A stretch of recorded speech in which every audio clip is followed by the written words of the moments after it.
History Show with Mr. Benjamin. This episode, the fall of the USSR. Yippee! So excited!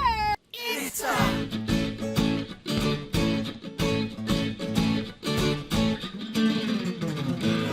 History Show. Learning targets for this episode. I can explain what caused the Soviet Union to collapse. I can describe détente and explain why it ended. I can describe the role the Soviet war in Afghanistan played in the collapse of the Soviet Union. I can explain the effects of Gorbachev's policies of glasnost and perestroika. I can summarize the effects of the fall of the Soviet Union. First, let's tighten up some terms. The USSR, the Soviet Union, and Russia. The USSR, Union of Soviet Socialist Republics, was the communist country formed by Vladimir Lenin in the Russian Revolution. The USSR is often called the Soviet Union for short. The USSR is sometimes called Russia, as it was a multi-ethnic empire dominated by Russia, the largest state within the empire, and by the Russian people, the largest ethnic group. Causes of the fall of the USSR: failed Russian invasion of Afghanistan, leadership of Mikhail Gorbachev, openness to democratic ideas, reshaping of the economy and government, perestroika glasnost, economic problems, freedom movement in Eastern Europe, and failed coup d'etat. Historical context. 25 years into the Cold War, both the United States and the Soviet Union recognized that tensions could lead to mutual destruction. Both sides were spending large amounts of money on weapons and surrogate conflicts. Hey, dopey feller, if you could have any superpower, what would it be? Cold War Russia. Détente. The United States leader, Richard Nixon, and the Soviet leader, Leonid Brezhnev, promoted a period of détente, or lessening of tensions. Détente included arms control treaties, cultural exchanges, and trade agreements. The arms control talks and treaties included SALT I and SALT II treaties, strategic arms limitation talks. Détente cultural exchanges included musicians, artists, performers, and sports teams playing and touring each other's country. Détente was undermined by U.S. President Ronald Reagan. In 1980, Ronald Reagan was elected President of the United States. Reagan ratcheted up antagonizing of the USSR. In a speech, he called the USSR the evil empire. In his speech, he called the USSR and Iran the axis of evil. Reagan believed peace with the Soviet Union could only be achieved through strength. He increased military spending and he increased the nuclear arsenal. Ronald Reagan introduced the Strategic Defense Initiative, SDI, in 1983, derisively nicknamed the Star Wars program, a proposed missile defense system intended to protect the United States from attack by ballistic strategic nuclear weapons. The Star Wars plan included the development of satellite tracking systems that would track Soviet missiles and shoot them down using Earth-based and space-based laser beams. The plan was not practical. It would not stop the increase in radiation levels from nuclear missile attacks. It relied on technology that had not yet been developed, and it violated treaties that the United States had agreed to maintain the demilitarization of outer space. Strong the force is with this one. The Soviet invasion of Afghanistan. Détente ended when the Soviet Union invaded Afghanistan in 1979. The Soviet Union invaded Afghanistan to keep a communist government in power there.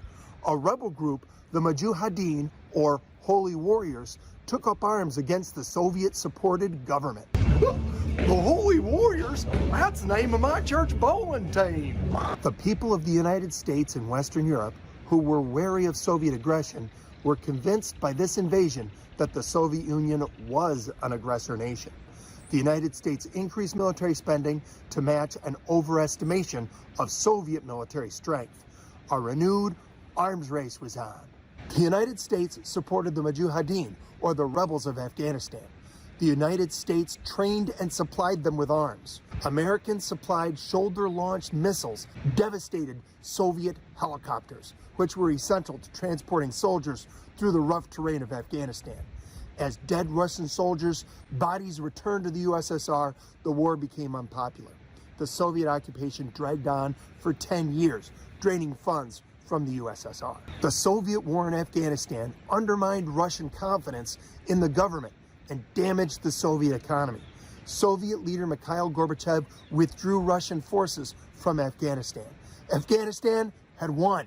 Rebel forces fought each other for control over the country, and a conservative Islamic group, the Taliban, emerged as the victors. This is the same Taliban that protected the terrorist group Al-Qaeda and the terrorist leader Osama bin Laden before and after the 2001 attack on the United States, 9/11, and that the United States fought in the longest war the United States has ever been involved in. Yeah, Cold War decisions helped defeat global communism, but that doesn't mean they were always the best decisions.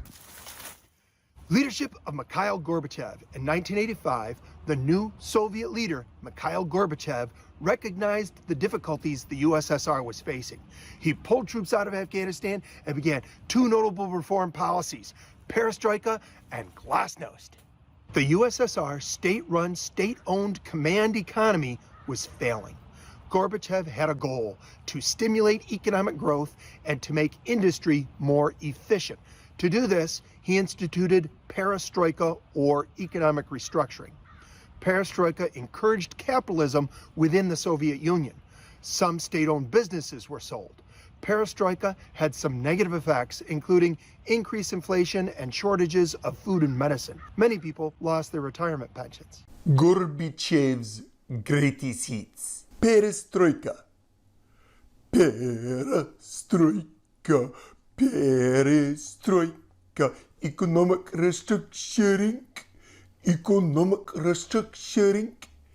Ending command economy for capitalist free market result in corruption, unemployment, and recession. Gorbachev's political reform policy was glasnost, or openness.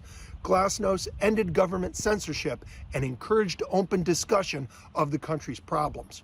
With open discussion, he hoped that both ordinary citizens and Communist Party members would see the failure of the communist past and support his reform agenda. Gorbachev's greatest hits. Glasnost. Glasnost. Gorbachev's policy glasnost. Criticized government openly. Glasnost. Gorbachev made changes. Communists reacted, causing fall of USSR. With open discussion allowed, ethnic minorities voiced their nationalistic pride in their non-Russian national identities. Gorbachev's reforms sparked demand for democracy and national independence in the Eastern European satellite countries controlled by the Soviet Union.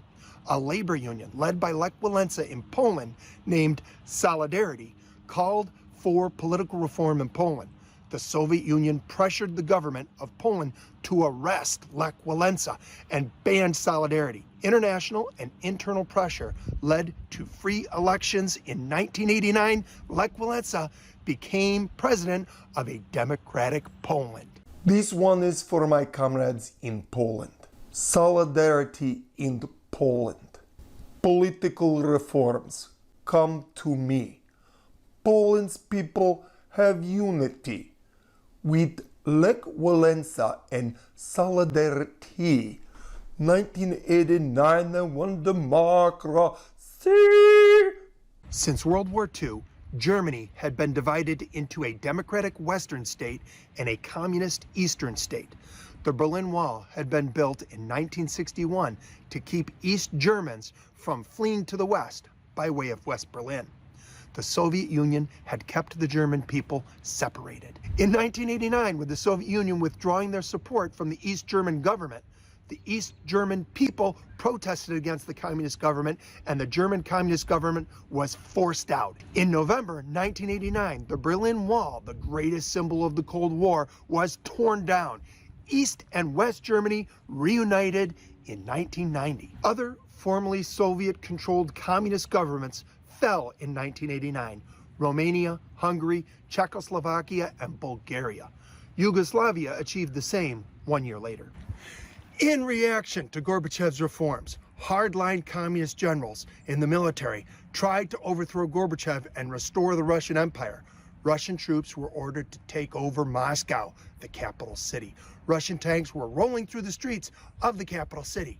Russian government reformer Boris Yeltsin called for the Russian people to go out into the streets and stop the coup d'etat. Russian citizens stood in front of the tanks. The generals ordered the troops to fire on the people. The troops refused, and the military takeover was over. Gorbachev then resigned because he could not run the country without the support of the military. The USSR had collapsed on December 31st, 1991. In 1991, the Baltic republics of Estonia, Latvia, and Lithuania regained independence from the USSR. When the government did not stop this from occurring, all of the Soviet republics then declared independence. What had been the USSR was now Russia, Estonia, Latvia, Lithuania, Ukraine, Moldova, Georgia, Armenia, Azerbaijan, Kazakhstan, Turkmenistan, Uzbekistan, Tajikistan, and Kyrgyzstan. These new independent republics organized themselves into the Commonwealth of Independent States, or CIS, a loose federation of former Soviet territories. Only Georgia declined to join the CIS. The Russian Federation. Russia, which was the largest section of the USSR, became the Russian Federation. Elections were held, and Boris Yeltsin became the Russian president. The transition from a command economy to a market or capitalist economy, and from a one-party communist government to a democracy, was difficult. Food shortages and unemployment got worse. An ethnic and Muslim group in the southwestern region of Russia, the Chechens, declared independence. Yeltsin denied the region's right to secede. A brutal civil war in the region ensued. Chechnya has yet to achieve independence from the Russian Federation. Boris Yeltsin retired in 1999, and Vladimir Putin was elected the new leader of the Russian Federation. Vladimir Putin goes on to centralize power, control the Duma, Russia's legislator. He controls mass media, imposing censorship. He had the constitution changed, eliminating limitations on his power. Russia became an autocratic government that claims to be a democracy. I am Vladimir Putin. I am Putin, the Duma under my control. I am Putin, the media under my control. I am putting censorship in place. I am Putin, constitution in trash can. I am Putin, political rifles in jail.